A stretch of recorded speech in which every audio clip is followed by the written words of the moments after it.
Selamat pagi anak-anak, selamat berjumpa dengan Bu Emi. Kali ini kita akan bersama-sama membahas dan mempelajari tentang apa itu wawasan Wiyata Mandala. Sebelumnya, semoga pertemuan kita hari ini melalui virtual nanti akan berlanjut pada pertemuan tatap muka. Mari kita berdoa bersama. Semoga pandemi ini cepat berlalu, kita semua diberikan rahmat kesehatan. Baik, kita mulai pertemuan kita tentang wawasan Wiyata Mandala. Ada 3 kalimat, yaitu wawasan, Wiyata, dan Mandala. Wawasan adalah suatu pandangan atau sikap mendalam terhadap suatu hakikat. Nanti kita akan membicarakan hakikat itu yang dimaksud dengan adalah Wiyata Mandala. Wiyata berarti pendidikan dan Mandala diartikan tempat atau lingkungan. Sehingga jika kita gabungkan, maka Wiyata Mandala adalah sikap menghargai dan bertanggung jawab terhadap lingkungan sekolah sebagai tempat menuntut ilmu pengetahuan.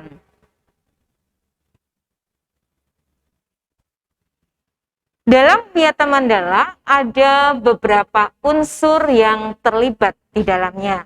Yang pertama pasti ada sekolah, di mana sekolah merupakan lingkungan pendidikan. Sekolah kita adalah SMP Katolik Stella Maris, Surabaya. Jangan lupa ya, jadi yang dahulu kita masih di sekolah dasar, sekarang kita sudah sampai ke sekolah menengah. Dan nama sekolah kita yang tercinta adalah SMP Katolik Stella Maris, Surabaya. Selain unsur sekolah, ada unsur yang kedua, yaitu kepala sekolah, di mana kepala sekolah ini mempunyai wewenang dan tanggung jawab untuk penyelenggaraan pendidikan dalam lingkungan sekolah. Unsur yang ketiga adalah ada guru dan orang tua yang bisa bekerja sama dan menjalin hubungan yang serasi untuk mengemban berlangsungnya tugas pendidikan. Yang keempat adalah warga sekolah, baik yang ada di dalam maupun di luar sekolah, yang menjunjung tinggi martabat dan citra seorang guru. Dan yang kelima, sekolah juga harus bertumpu pada masyarakat sekitarnya dan mendukung antar warganya. Sekolah dan fungsinya. Sekolah merupakan tempat penyelenggaraan PBM yang menanamkan dan mengembangkan berbagai nilai, ilmu pengetahuan, teknologi, dan keterampilan. Sekolah merupakan lembaga pendidikan formal, tempat berlangsungnya PBM, untuk membina dan mengembangkan beberapa hal yang tadi sudah Ibu sebutkan. Yang pertama adalah ilmu pengetahuan dan teknologi. Yang sekarang ini kita sudah menginjak pada 5.0, bukan lagi 4.0 ya. Yang kedua adalah pandangan hidup atau kepribadian, di mana kita nanti belajar bersama tentang apa itu hidup dan bagaimana kita menjadi sebuah atau membentuk pribadi yang unggul, bermartabat, dan tentu saja juga bisa menjadi berkat untuk orang lain. Yang ketiga, kita juga akan belajar tentang hubungan antara manusia dengan lingkungan atau manusia dengan Tuhan. Ini lebih bersifat religius. Dan yang keempat, tidak lupa bahwa kemampuan untuk berkarya. Dan ini banyak hal yang nanti bisa kita lakukan kalau dalam kurikulum 13 yang sekarang itu adalah pendidikan tentang kecakapan hidup. Fungsi sekolah adalah juga sebagai tempat masyarakat belajar karena memiliki aturan atau tata tertib kehidupan yang mengatur unsur-unsur dalam sekolah itu. Guru, di mana sebagai pembimbing, pendidik, kemudian siswa sebagai peserta didiknya, kemudian kepala sekolah sebagai pengelola pendidikan, dan tentu saja juga seluruh keluarganya, sehingga semua kegiatan PBM, proses belajar mengajarnya, untuk mencapai tujuan pendidikan yang telah ditetapkan dalam suasana yang dinamis, nyaman, dan tentu saja kondusif.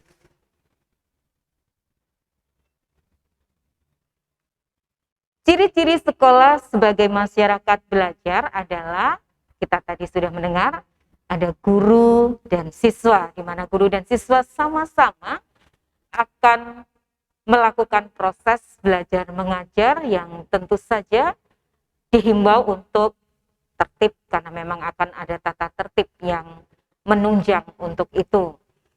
Setelah itu akan diharapkan juga tercapainya masyarakat yang sadar, mau belajar dan bekerja keras. Jadi di zaman virtual seperti sekarang ini, bukan saatnya untuk kita bermalas-malasan, tetapi kita tetap harus disiplin untuk mau, untuk sadar, dan tetap belajar dan juga bekerja keras. Tidak hanya tidur ya, jadi kalau pagi saatnya bangun, kita juga tetap bangun pagi. Saatnya kita belajar, kita juga tetap harus belajar sampai jam pelajaran usai, gitu ya.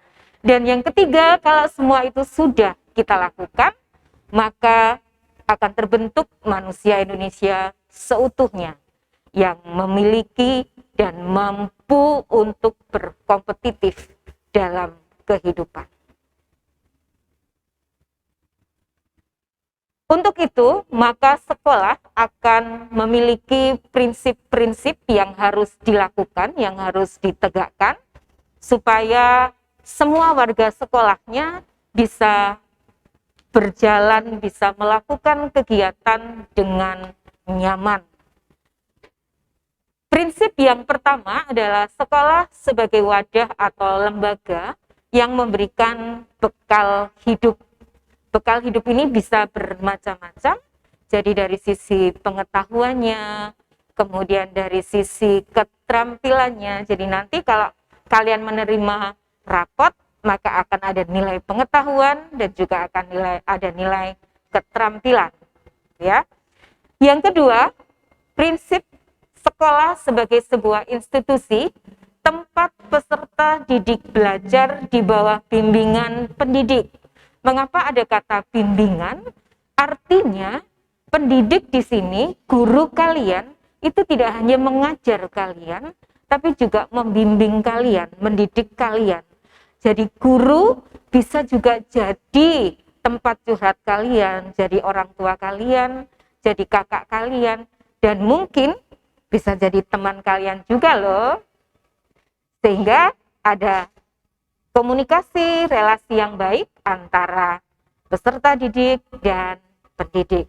Semoga SMPK Stella Maris bisa mewujudkan itu semua, sehingga proses belajar kalian sebagai seorang peserta didik tidak akan mengalami kendala yang cukup dan akan membuat kalian nyaman untuk belajar di SMPK Stella Maris. Yang ketiga, sekolah sebagai lembaga dengan pelayanan yang adil atau merata bagi stakeholder-nya. Artinya sekolah tidak tebang pilih, tidak pilih kasih, tapi sekolah memberikan semua hak pada semua warga sekolah untuk melakukan, untuk dilayani dalam proses pembelajaran. Tentu saja jangan lupa ada syarat dan ketentuan yang juga harus dipenuhi. Kalau kalian malas, kemudian kalian ingin nilai baik, wah ya nggak bisa dong kalau seperti itu ya. Jadi kalau ingin memperoleh nilai yang baik, tentu saja kalian juga harus memenuhi kewajiban. Bangun pagi, disiplin dalam belajar, mengerjakan tugas selesai, dan juga berkomunikasi dengan baik pada guru kalian atau pada pendidik. Oke? Kita lanjut untuk prinsip sekolah yang keempat, bahwa sekolah sebagai lembaga pengembangan bakat dan minat siswa. Ini menarik banget karena saya yakin, saya percaya bahwa kalian diberikan bakat dan minat yang luar biasa. Talenta yang harus diolah, yang sudah diberikan Tuhan pada kita. Banyak hal yang bisa dilakukan di sekolah ini, nanti kalian bisa mengikuti kegiatan-kegiatan di luar intrakurikuler, seperti co-kurikuler, atau bahkan ekstrakurikuler, yang akan mengembangkan talenta bakat yang kalian punya. Bagi kalian yang misalnya suka seni nih, nah nanti bergabung di ekstra seninya. Bagi kalian yang suka berolahraga, silakan gabung juga di ekstra yang mengarah pada kinestetis atau olahraga ya. Ada voli dan lain-lain begitu.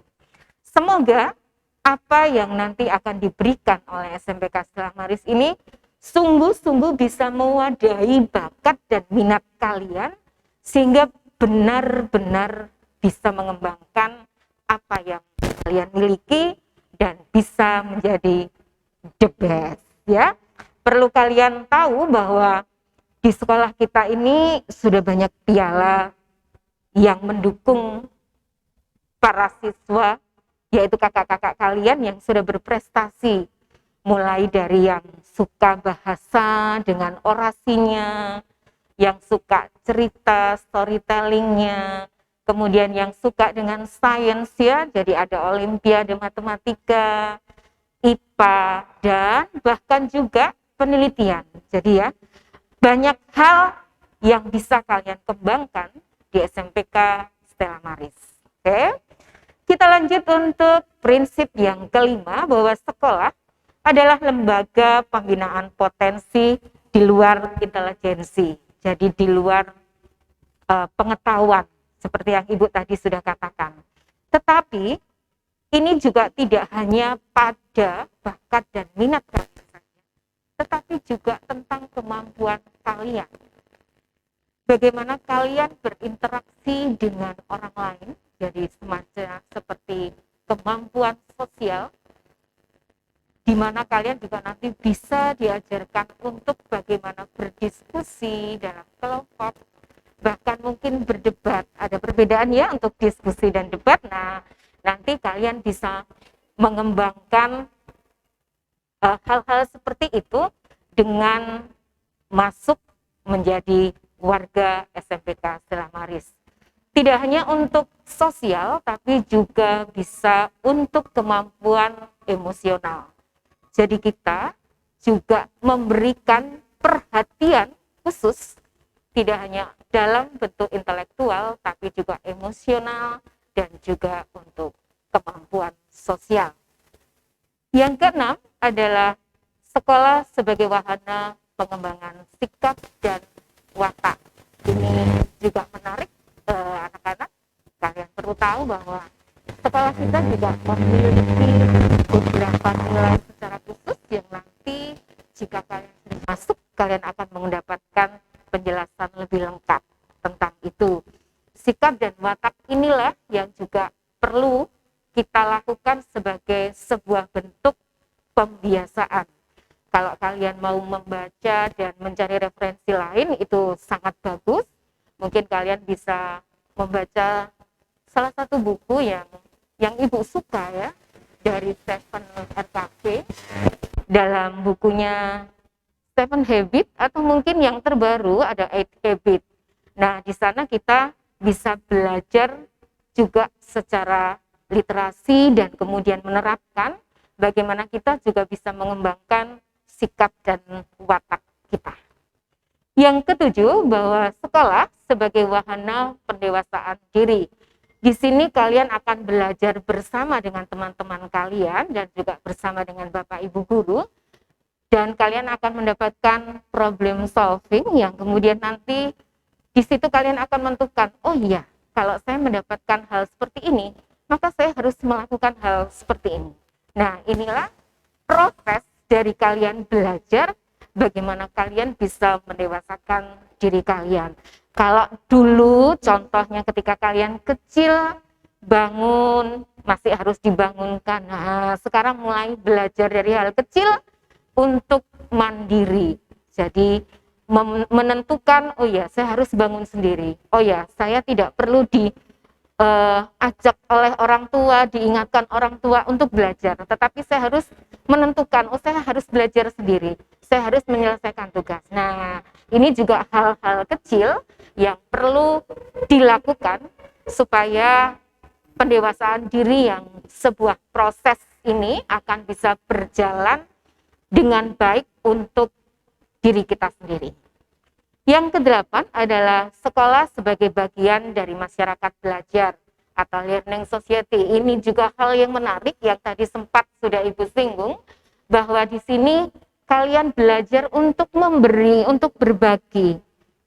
Kalau kalian bahasanya mungkin istilahnya apa ya? Curhat gitu ya. Tetapi kalau orang lain mengatakan sharing. Jadi dalam sebuah sharing itu tidak ada yang salah, tetapi kita bisa menarik sesuatu yang positif dari sebuah kejadian, dari sebuah peristiwa, sehingga kita benar-benar bisa belajar dari sebuah situasi, sebuah kondisi, dan dari teman-teman kita yang ada di sini, dan juga dari Ibu Bapak Guru.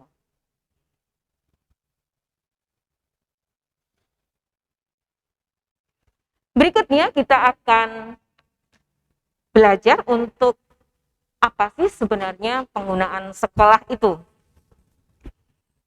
Penggunaan sekolah adalah tempat kegiatan belajar mengajar, PBM ya, yang tadi sudah kita sebut.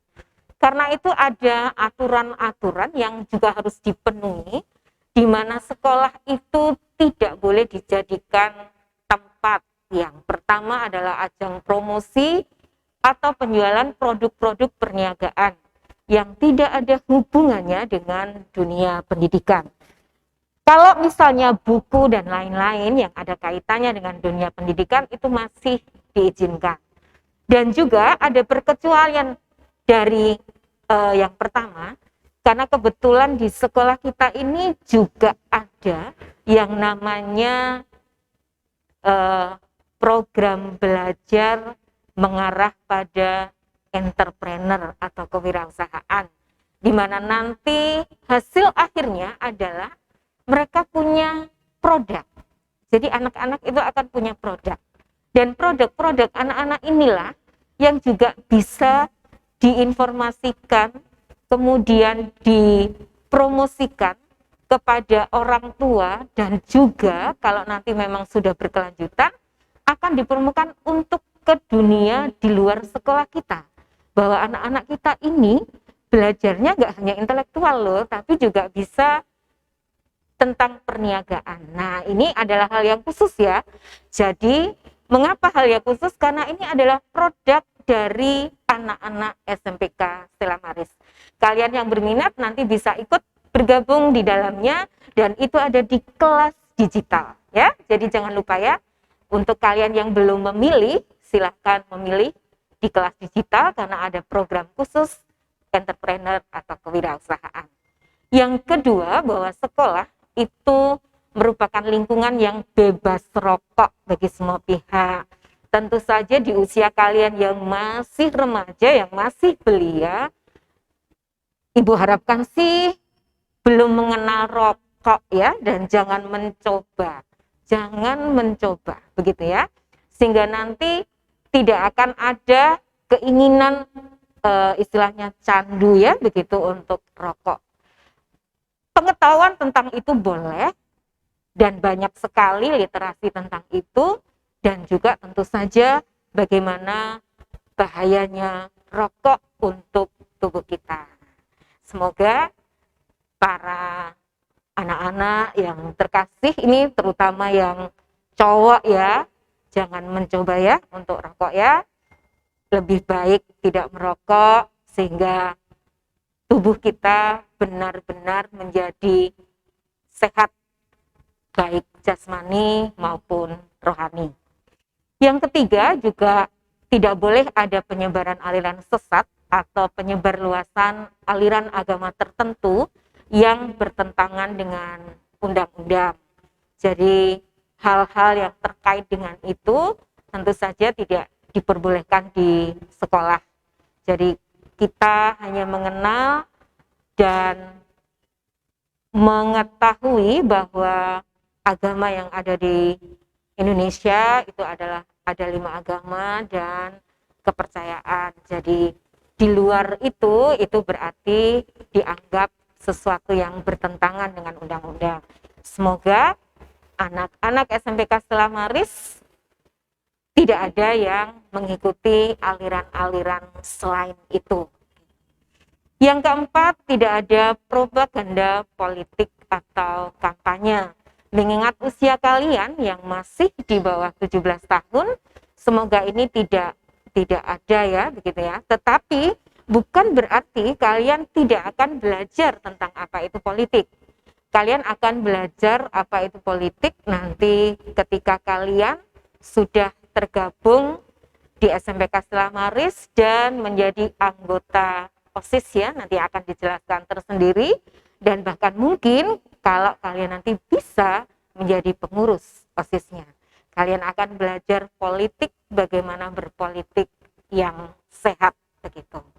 Dan yang kelima, tidak diizinkan ada syuting film atau sinetron tanpa seizin pemerintah daerah.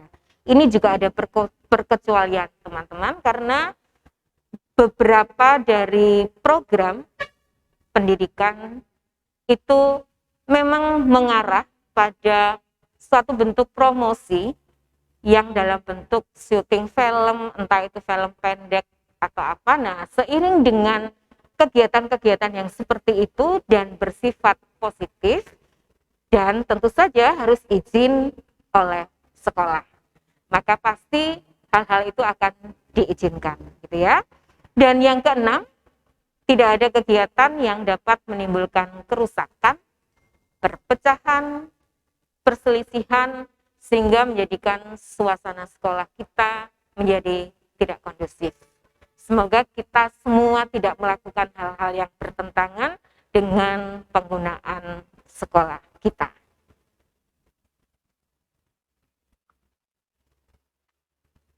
Wawasan Wiyata Mandala untuk upaya ketahanan sekolah juga perlu adanya penataan, dan karena ini merupakan penataan maka biasanya lebih bersifat pencegahan ya, jadi preventifnya. Nah, tetapi ada langkah-langkah yang bisa dilakukan untuk penataan Wiyata Mandala ini. Yang pertama, bisa meningkatkan koordinasi dan konsolidasi dari sesama warga sekolah. Masih ingat ya warga sekolahnya itu siapa? Kita semua ya. Jadi para peserta didik, para pendidik, kepala sekolah, dan juga jangan lupa orang tua kita ya. Orang tua kita juga warga sekolah kita yang mendukung proses belajar mengajar di sini. Sehingga kalau ada koordinasi dan konsolidasi, maka kegiatan PBM kita ini akan dapat berlangsung dengan baik, tidak ada hal-hal yang dapat mengganggu kelancaran dari PBM kita. Yang kedua adalah melaksanakan tata tertib sekolah secara konsisten dan berkelanjutan. Jadi tata tertib itu dilakukan tidak hanya satu hari ya anak-anak ya, tapi terus menerus. Disiplin, kesetiaan, sehingga kita bisa konsisten dan bisa berkelanjutan. Yang ketiga, bisa melakukan koordinasi dengan komite sekolah dan pihak keamanan setempat untuk terselenggaranya ketahanan sekolah. Komite sekolah, sudah pernah mendengar kata komite sekolah? Tadi sudah pernah Ibu singgung ya. Komite sekolah itu adalah lembaga yang umum yang dimiliki oleh sekolah, tetapi boleh dinamakan secara khusus. Untuk sekolah kita, komite sekolah itu diberi nama dengan Forkom, singkatan dari forum komunikasi yang beranggotakan siapa? Ayo, ada yang tahu? Iya, anggotanya adalah para orang tua kalian. Tetapi tentu saja untuk kepengurusannya tidak semuanya. Jadi memang hanya para orang tua yang memang menjadi pemerhati pendidikan, yang bisa meluangkan waktu untuk memberikan kontribusi secara positif kepada sekolah. Jadi untuk kalian bisa menginformasikan ke orang tua kalian yang memang ingin memberikan kontribusi sekolah, bergabunglah bersama di pengurus forum komunikasi, ya. Yang keempat, mengadakan penyuluhan bagi orang tua dan siswa yang bermasalah. Mengapa ada penyuluhan? Supaya masalah yang diterima atau yang harus dilalui oleh orang tua dan siswa itu bisa dibantu, bisa dicarikan solusi sehingga akhirnya masalah itu bisa selesai dengan baik dan tidak mengganggu proses belajar mengajar dari para siswanya.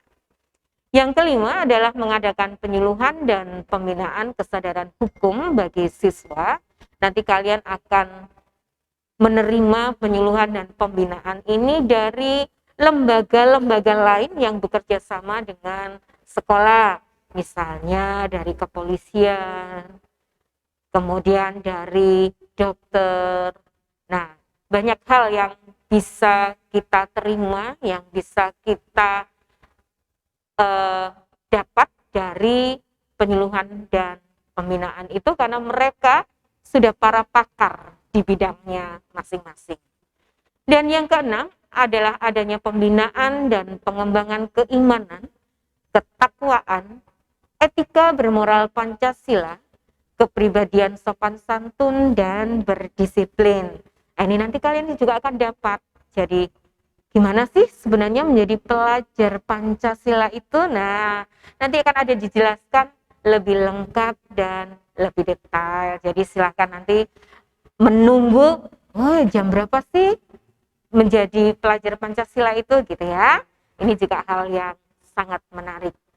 Yang ketujuh, ada pengembangan logika para siswa, rajin belajar, gairah menulis, gemar membaca, informasi dan penemuan para ahli. Tadi sudah dijelaskan oleh Ibu di awal ya, logika para siswa itu kalian nanti bisa ikut dalam misalnya olimpiade begitu ya.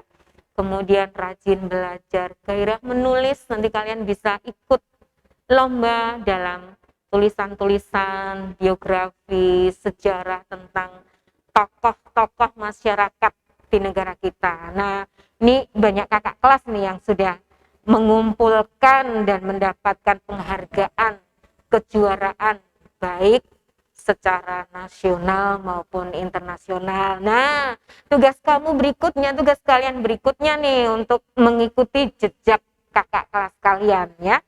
Termasuk juga untuk penelitian para pemula ya. Nah, kalian bisa menggali itu lewat beberapa bidang studi dan lewat beberapa bimbingan dari Bapak Ibu guru.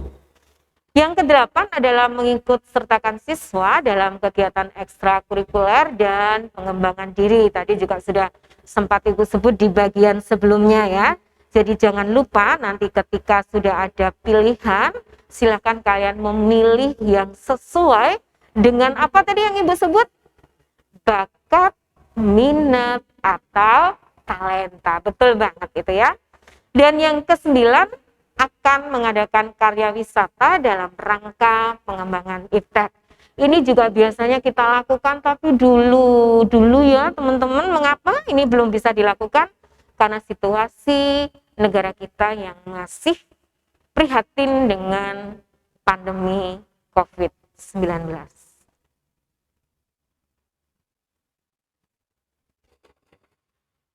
Bagaimana tugas, wewenang, dan tanggung jawab kepala sekolah dalam pelaksanaan wawasan Wiyata Mandala?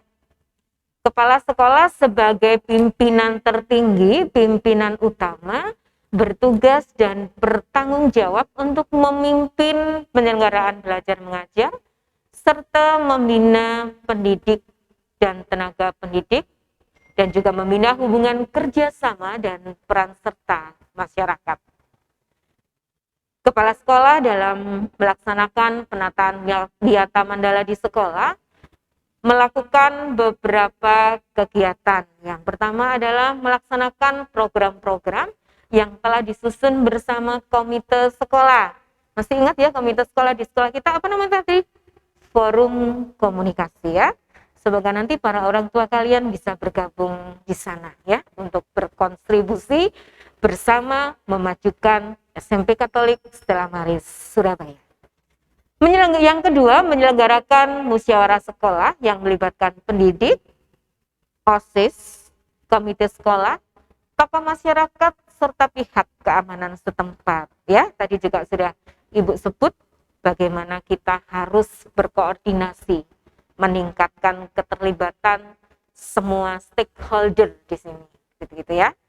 Yang ketiga adalah menertibkan lingkungan sekolah, baik yang berbentuk perangkat keras. Perangkat keras yang dimaksud itu bukan hardware yang seperti kalian kenal di IT ya. Perangkat keras yang dimaksud di sini adalah sarana prasarana. Jadi ada gedung, kursi, meja, begitu ya. Kemudian dan perangkat lunak. Perangkat lunak juga bukan software yang kalian kenal ya, yang seperti di IT, tapi merupakan peraturan-peraturan, tata tertib, tata upacara, dan lain-lain yang harus kita taati, begitu ya. Yang keempat, mengadakan pertemuan, baik rutin maupun insidentil, yang bersifat intern sekolah, di mana ada pertemuan antara kepala sekolah, pendidik, orang tua siswa, dan siswanya juga, begitu ya.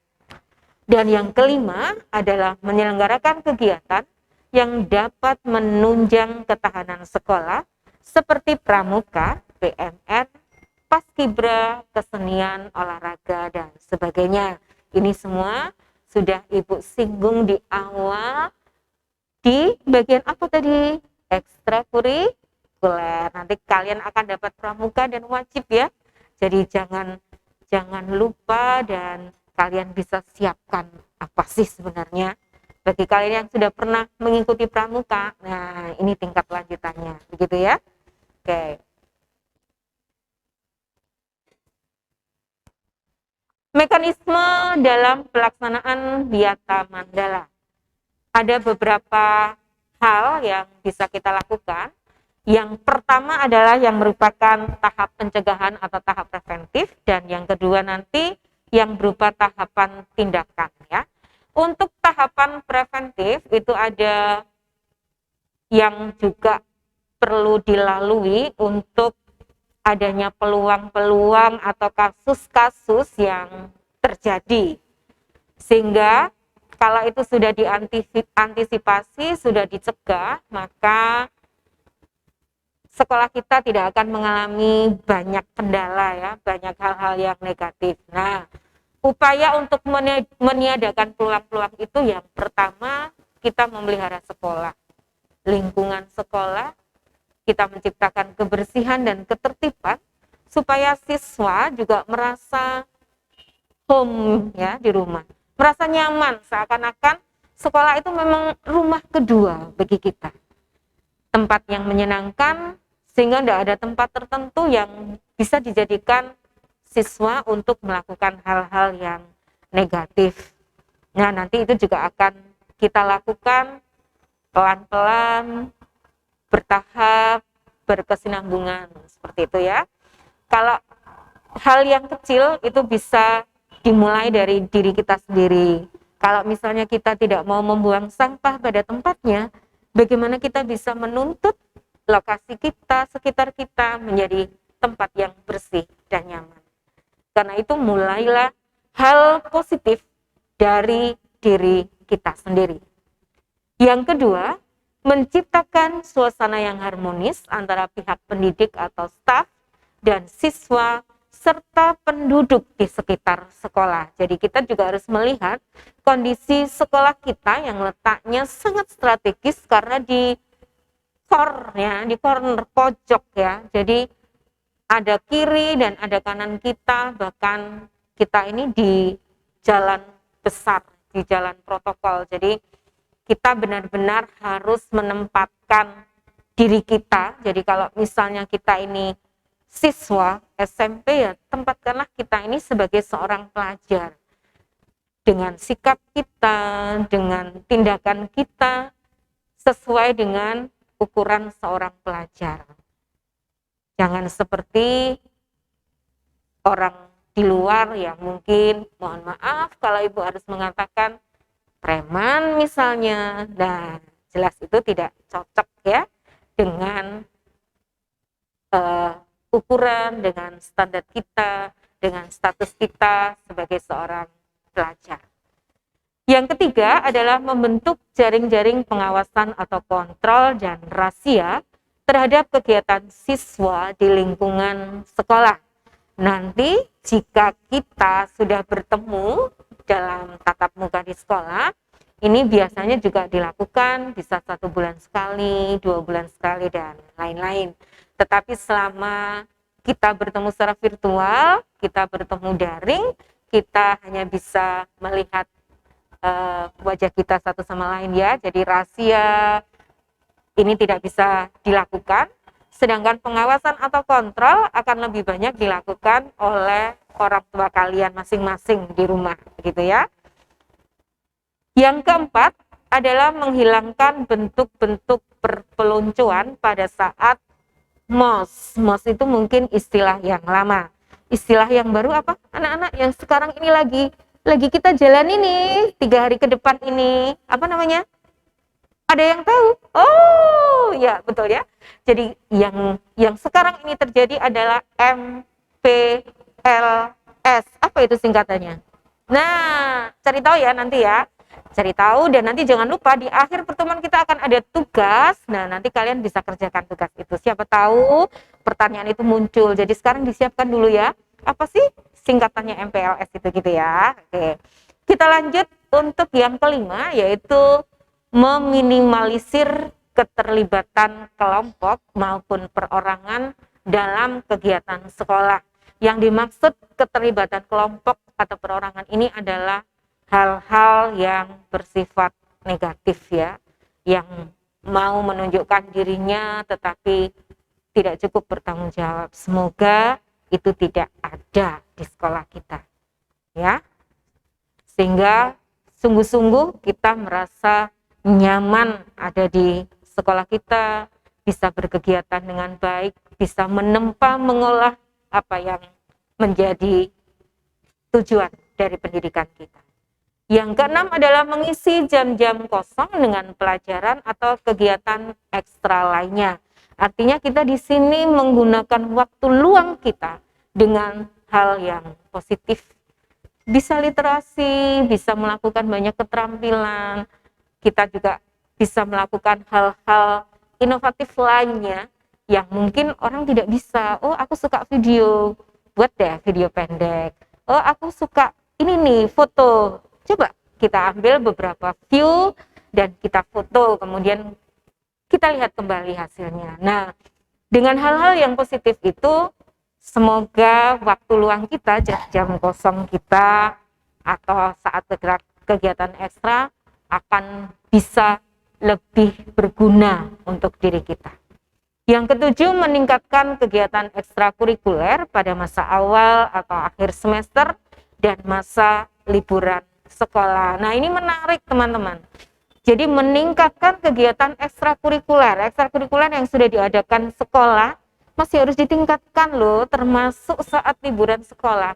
Liburan sekolah itu bukan libur segalanya loh ya, tapi tetap bisa melakukan hal-hal yang positif dengan yang sudah kita miliki. Dan yang kedelapan adalah meningkatkan keamanan dan ketertiban, khususnya pada saat berangkat atau selesai sekolah, begitu ya.